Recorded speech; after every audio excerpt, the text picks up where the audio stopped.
Donc on a une fonction définie sur R privée de 1 tiers. Donc au niveau d'un tiers, il y a un petit souci du fait du dénominateur qui s'annule. Donc on va étudier le signe de 3x moins 1. 3x moins 1, il n'y a pas de souci. Donc du coup on sait que ça s'annule en 1 tiers. C'est une fonction affine, elle est croissante. Donc là c'est plus après 0 moins là. Donc entre moins l'infini et 1 tiers, c'est un 0 moins. Et un 0 plus à partir de 1 tiers jusqu'à plus l'infini du coup. À partir de 1 tiers. Donc les bornes, on a moins l'infini, on va étudier en moins l'infini. Ce que je vais faire pour moins l'infini et plus l'infini. 3x au carré plus 2x plus 2 sur 3x moins 1. Je factorise par la puissance commune la plus élevée. J'ai du coup 3 facteurs, donc 3x, donc je vais factoriser par x, on peut y aller. Factoriser par x. X facteur de 3x plus 2, du coup, plus 2 sur x, le tout divisé par x facteur de 3 moins 1 sur x.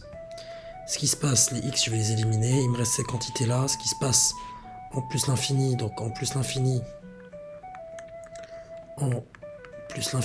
j'aurai, j'écris hyper mal tout ça, mais essayez de comprendre l'idée. J'ai 3 fois l'infini plus 2, donc ça fait par somme plus l'infini, plus 2 sur l'infini qui vaut 0. Donc au numérateur, j'ai plus l'infini. Sur 3 moins 1 sur x, ça vaut 0. Donc ça me fait 3. Et tout ça, ça tend vers... Donc l'infini divisé par 3, ça me donne plus l'infini. Donc la limite de f de x,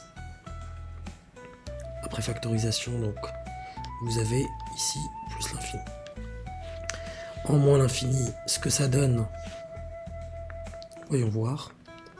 En moins l'infini, ça me donne du coup 3 fois moins l'infini plus 2, ça fait moins l'infini. 2 sur l'infini, c'est toujours 0. Sur 3, c'est du moins l'infini sur 3 qui me donne moins l'infini. Vous devez le rédiger mieux que ça, vous utilisez les règles, par quotient, par somme, par produit, etc. Et la limite de f de x, quand x tend vers moins l'infini, c'est tout simplement moins l'infini. Une fois cette étape faite, on passe aux autres bornes, c'est-à-dire le 1 tiers plus et le 1 tiers moins. Pareil, je vais pas me casser la tête à expliquer, à écrire les phrases. Je vous laisse ce travail. Par ailleurs, je vais quand même faire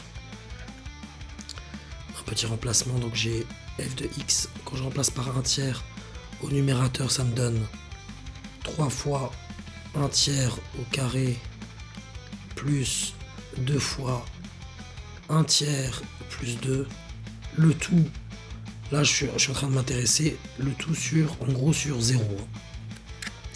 Donc deux possibilités, donc quoi qu'il arrive ici c'est une quantité positive. Vous avez au numérateur un nombre positif. Donc en 1 tiers, tout en étant en 1 tiers moins si vous voulez, c'est-à-dire 1 tiers, quand vous tendez vers 1 tiers en étant inférieur à 1 tiers, ça vous donne nombre positif quand vous êtes inférieur à 1 tiers, c'est un 0 moins. Donc, sur 0 moins, ça vous donne par règle des signes moins l'infini. 0 moins fois moins l'infini pour obtenir votre nombre positif, règle des signes. Donc la limite de f de x, quand x tend vers 1 tiers en étant plus petit qu'un tiers, un nombre positif sur 0 moins, c'est moins l'infini. En 1 tiers plus, c'est-à-dire quand vous êtes plus grand que 1 tiers en tendant vers 1 tiers, ça sera pareil, nombre positif au numérateur sur un 0 plus ici. Vous tendez vers 1 tiers, mais vous êtes du côté positif, donc c'est 0 plus. Règle des signes, ça vous donne plus l'infini. Et la limite de f de x, quand x tend vers 1 tiers en étant plus grand que 1 tiers, ça sera plus l'infini. Voilà les limites en question. On nous dit, sur la calculatrice tracée sur un même graphique, la fonction f est la droite d'équation y égale x plus 1, que remarquez-vous? Voyons voir. Et bien voilà mon f de x. Et voilà ma droite. Et voyons voir ce que ça donne au niveau du graphique. Vous remarquez que en plus l'infini ou moins l'infini, plus on va vers plus l'infini, plus on a tendance à voir qu'elles se frottent l'une à l'autre. Elles sont vraiment collées l'une à l'autre, la droite et la courbe. Pareil, plus vous approchez de moins l'infini pour des x extrêmement petits, si je puis me permettre. Voilà.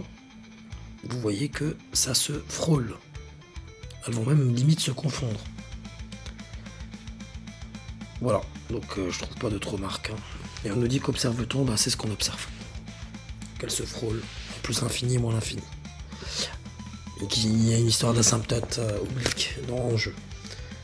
Ils nous disent montrer que la différence entre f et cette fonction x plus 1 c'est égal à cette quantité là. Et bien faisons-le. Il suffit de mettre ça au même dénominateur. F de x moins x plus 1 pour x bien sûr différent de 1 tiers. Ça me donne 3x au carré plus 2x plus 2, le tout sur 3x moins 1, moins entre parenthèses x plus 1. Ça me donne donc 3x au carré plus 2x plus 2. Je mets tout au même dénominateur rapidement. 3x moins 1 moins x plus 1 facteur de 3x moins 1. Je poursuis. Attention à la double distributivité qui est précédée par un moins. Donc ça me fait 3x au carré plus 2x plus 2. Là il y a le moins. Donc moins x fois 3x ça fait moins 3x au carré. Moins x fois moins 1. Moins x fois moins 1 ça fait plus x. Enfin moins 1. Parce qu'il y a le moins là. Moins 1 fois 3 c'est moins 3x. Et le vrai enfin. Moins 1 fois moins 1 ça fait plus 1. J'ai 2x moins 3x, ça me donne moins x. Les 3x au carré s'éliminent, n'oublions pas au dénominateur 3x moins 1. Là j'ai plus 2 plus 1. Et plus 2 plus 1, ça me donne... Du coup, ça me donne... Est-ce qu'il n'y a pas une erreur quelque part là?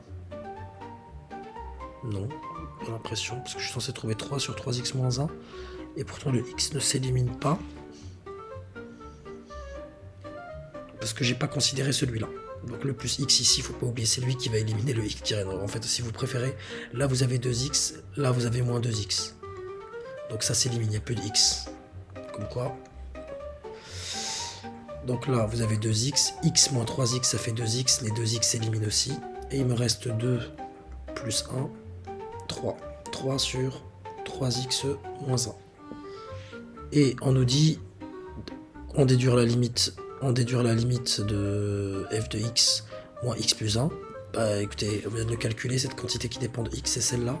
Et cette quantité en plus l'infini, c'est comme si j'avais 3 sur 3 fois l'infini moins 1, c'est-à-dire plus l'infini, c'est-à-dire 0. Autrement dit, on nous dit conclure quant à la nature de la droite, eh bien c'est une asymptote.